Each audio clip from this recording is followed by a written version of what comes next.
Welcome back. This episode is going to talk about to date the planes I've been able to fly, planes I learned in, also flew during learning, as well as finished my training.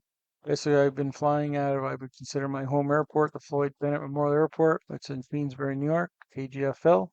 I started out flying with the Pipistrel Alpha Trainer, flew a flight design midway between my training, and also flew the Aeroprac A22 Foxbat that I finished. The Pipistrel Alpha Trainer is a Italian airplane that basically is carbon fiber, wooden prop, inside basic console in this setup. Terrible seats, if anything. That's why you'll see padding in both of these here. It's a center stick to control the plane. Center console also has trim, speed for your prop, as well as the brake. The brake cable occasionally pulls, and it's terrible. The left-hand side of the console basically shows your trim indicator, various placards, as well as the air brakes. The placards will give you an idea for your VFEs, VFIs, and stuff for your flying speeds.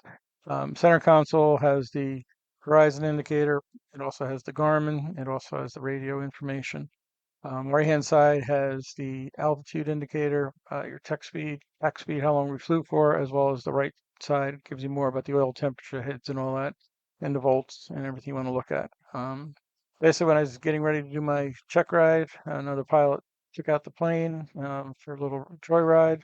Had any trouble on takeoff. Seemed he couldn't get off the ground. I did a porpoise. Porpoise is basically a landing where you bounce and it's not recovered. It results in your planes touching down nose first. And basically the crash bent the front landing gear and the propeller lost a few inches on each blade. I had to cancel my check ride, figure out when the plane was going to be able to get fixed and so forth. Meanwhile, I had reached out to Jim and Melody at Leaf Air, great people. They had an Aeroprac A22 Foxpat that I could learn and finish my flying in. Um, Basically, I went up the week after, did some just flying. Jim evaluated me and so forth. What's nice about the Foxpat, it's an all aluminum aircraft. Jim put bigger tires on it, which makes it nicer. It's really kind of a joy to fly. During the downtime, too, basically, my friend Carl had bought a flight design, and we went up in his flight design around the airport, up around Lake George, and then eventually another time later in that week, we went up to Plattsburgh, which is the old military base, which has a long runway. So I get to fly up Lake George, get to fly by Lake Champlain, and really enjoy the scenery of the Adirondacks. Um, Next week, I got a note from the instructor, basically that he had bought a new Pipistrel. So when do I want to schedule my flight time? Or do I want to get used to the new Pipistrel first and so forth? Now I can kind of think, what am I going to do? Do I go back to the Pipistrel or where I have a lot of hours? Or do I talk and decide to stay or go? I was beside myself what to do.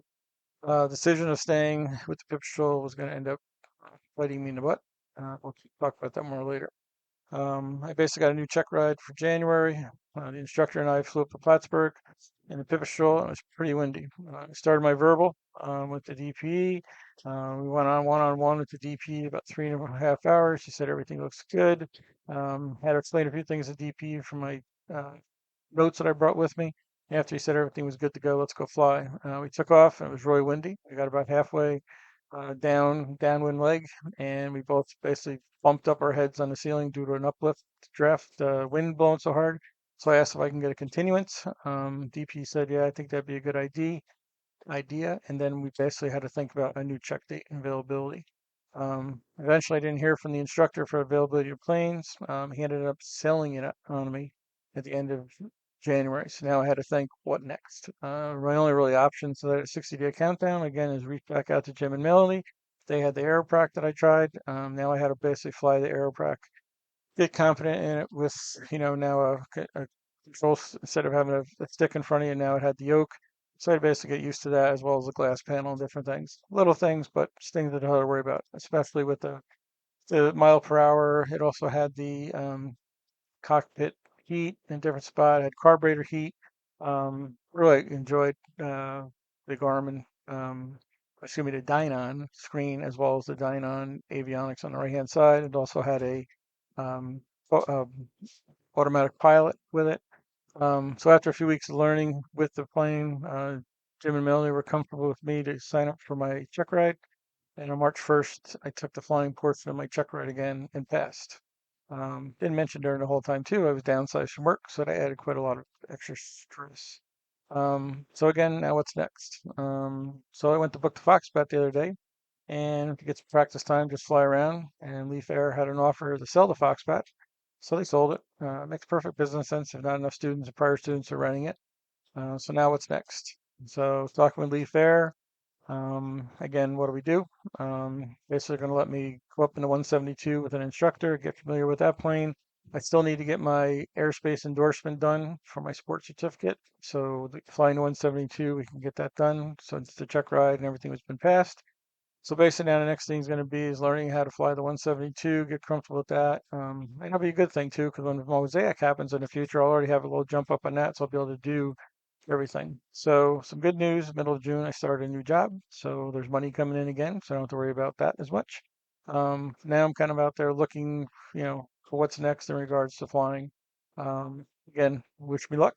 If anybody has any tips or ideas to send me in regards to planes and stuff, please don't hesitate. Drop me a note and email. And again, it's been great with everything so far. It's a continued learning is a really great thing. I look forward to continue flying with more and more. Again, everybody be safe, be well, and have a wonderful day. And thanks for watching.